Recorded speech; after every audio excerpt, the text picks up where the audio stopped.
Do you want strong, well-defined, and enviable arms? For many women, our arms are a particularly challenging area to change. As women age, loss of muscle mass and an increase in body fat means that our arms frequently become an area of concern. So why do so many women aged 40 plus struggle with a lack of arm strength, of muscular definition, and the development of the dreaded bingo wings, which is the characteristic sagging of the upper arms? Most women are not engaged in any kind of activity that challenges their upper bodies in any significant way. While the lower half of our bodies are responsible for moving us from A to B, our upper bodies, more often than not, are just along for the ride. In order to develop and sculpt our arms, we need to be engaging in exercises that will develop overall upper body strength. Hang on a second. Strengthening your upper body? I thought this was about arms. Well, it is, but our arms don't work without the help of our back, chest, and shoulders.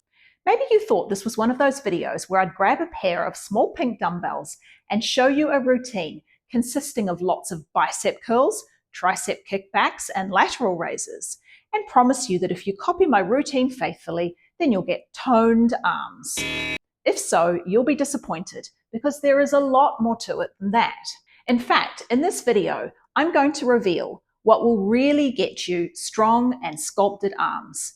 And it's definitely not as simple as a single dumbbell routine. I'm going to talk about the exercises that you need to focus on, how frequently you need to be doing them, and how to support your arm goals with proper nutrition. This is a good time to ask you a favor. YouTube doesn't give me any audience breakdown at this stage, and I'd really love to know where you're watching from. If you wouldn't mind, please tell me your location in the comments below. It would be super helpful to me. Thanks so much. Generally speaking, I don't really like the idea that we should take just one body part and sculpt it as per our will, like a piece of clay. This is how a lot of the modern fitness industry views training. There is a lot of influence from the world of bodybuilding, which is not a bad thing, because if anyone knows how to build muscle, it is bodybuilders. However, the approach breaks the body down into parts to be trained individually, and hence you end up with total beginners attempting complex body part split routines. Arm day, back day, quad day, hamstring day, bicep day. Well, you get my drift. In contrast, in my experience, women over 40 without an intermediate to advanced training background generally have no need to view the arms, or any other body part for that matter, as separate from the rest of the body. Therefore, if you want strong and defined arms, you're going to need to be training with compound exercises that strengthen the back, shoulders, chest, and core, along with the arms. My training background has always focused around compound movements with body weight, barbells, dumbbells, and more recently, calisthenics. And calisthenics has a very strong emphasis on upper body pushing and pulling strength. Basic calisthenics exercises are focused around the mastery of basic bodyweight exercises such as pull-ups, push-ups, dips, and squats. And I can tell you from my observations that every calisthenics practitioner, male or female, who has a strong and well-developed upper body and arms have achieved mastery of some level in these exercises. Success leaves clues, always. We can also see the same phenomenon in other strength and power sports athletes, such as weightlifters, powerlifters, crossfitters, gymnasts, and sprinters. Nobody who is competitive in any of these sports have weak and underdeveloped upper bodies, and they all have very sculpted arms. To be clear, our aim is not to resemble or perform like a competitive CrossFit athlete or weightlifter.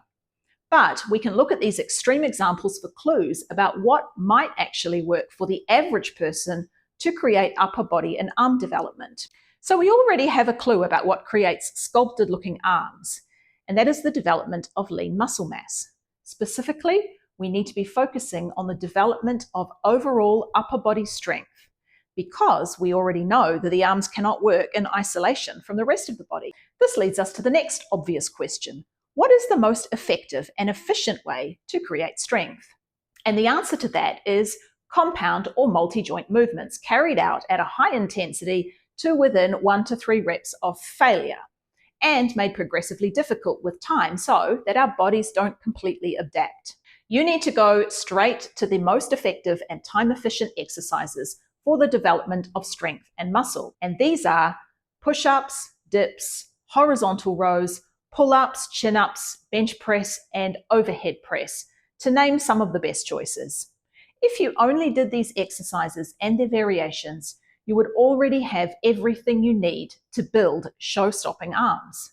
But wait, I hear you say, I can't do some of those exercises. They're much too difficult for me. Most newbie female trainees cannot initially do the full versions of the bodyweight exercises that I have just listed. I know that I couldn't when I first started, but don't worry, because every exercise has what is called a regression, or an easier version of the same exercise. We can begin with regressions and then slowly work our way toward achieving the full bodyweight version. Not only do the regressions allow you to adjust the movement to your current strength level, but they also give you a very clear target to work toward in the future. Having these kinds of challenges in our training can give purpose and meaning to our workouts. For example, a push-up can begin at a wall and then advance to an incline push-up, with the incline slowly lowering closer and closer to the ground over time.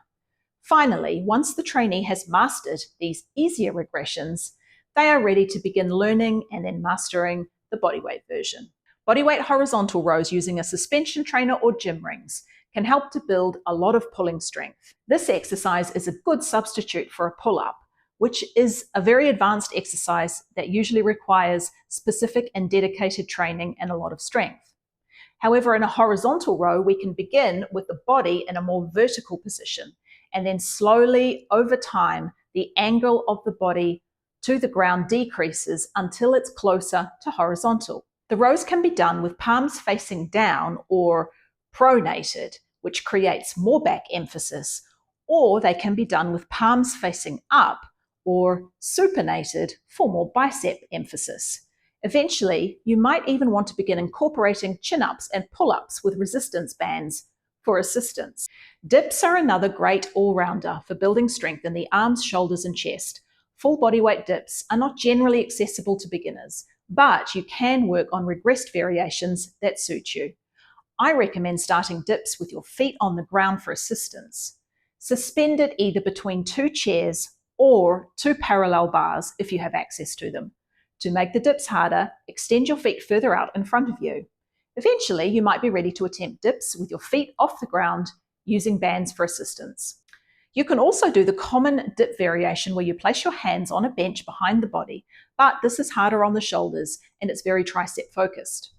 Only do this variation if it is comfortable for your shoulders. Bench or floor pressing is another great all-round exercise which is very scalable.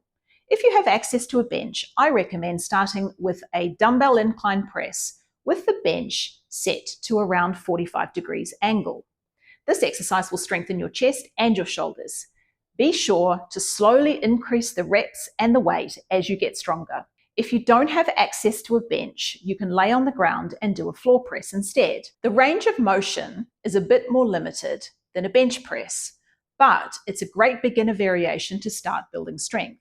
You can also use a kettlebell to do single arm presses from the floor. Another pressing variation is an overhead press, which can be done either seated or standing. Standing is more difficult, so you will probably be pressing less weight. Overhead press can be done with dumbbells or a kettlebell.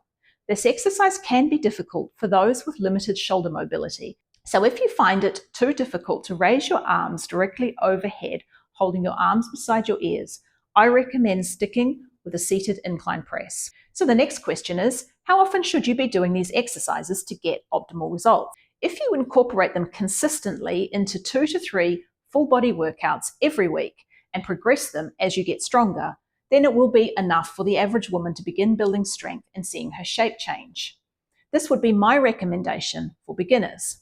For example, in each full body workout, you might choose one upper body push and one upper body pull exercise to focus on. This could mean in one workout, you focus on pronated horizontal rows plus push-ups, And in the next workout, you might focus on supinated horizontal rows and dips. Otherwise, you could also do a workout once or twice per week with a focus on upper body only and incorporate these upper body exercises into a single workout. I recommend doing this only once you have built a decent foundation of muscular strength and endurance, doing the full body workouts. This might require 3 to 12 months of consistent, twice weekly training, depending on your current level. And finally, how can you support the process of building upper body strength and lean muscle mass through nutrition? Nutrition plays a very important role because being in a small caloric deficit while you're strength training will allow you to maintain lean mass while you lose excess body fat. This will mean your arms will become more defined as your fat levels decrease and reveal the lean mass that you are building. Additionally, make sure you're getting enough protein in your diet. And if you have watched some of my previous videos, you will know that you should be getting a minimum of 1.6 grams of protein per kilogram of body weight, or 0.7 grams of protein per pound of body weight. For most women, this will represent a significant increase from their current intake, but it is absolutely necessary to support lean mass growth and to help prevent excessive hunger during a caloric deficit. There are no magic routines that will result in strong, shapely, or sculpted arms. It is the result of consistently working on building upper body strength and supporting the process through nutritional modifications. I know a lot of people don't like to hear that, and it would be so much easier if I just gave you a 20-minute dumbbell circuit and some empty promises. However, the benefits of doing it the right way go well beyond just having aesthetic arms. As we age, building upper body strength will ensure that we have a strong grip, that we can catch ourselves if we fall, that we retain our ability to function independently, and that our bones remain dense and not osteoporotic. I hope this video has been helpful and that you have managed to take some actionable points away with you to begin implementing into your lifestyle. If you have, please click the like button. And if you have any questions, I will be happy to answer them for you. So please ask away in the comments below. Thanks for watching and see you next time.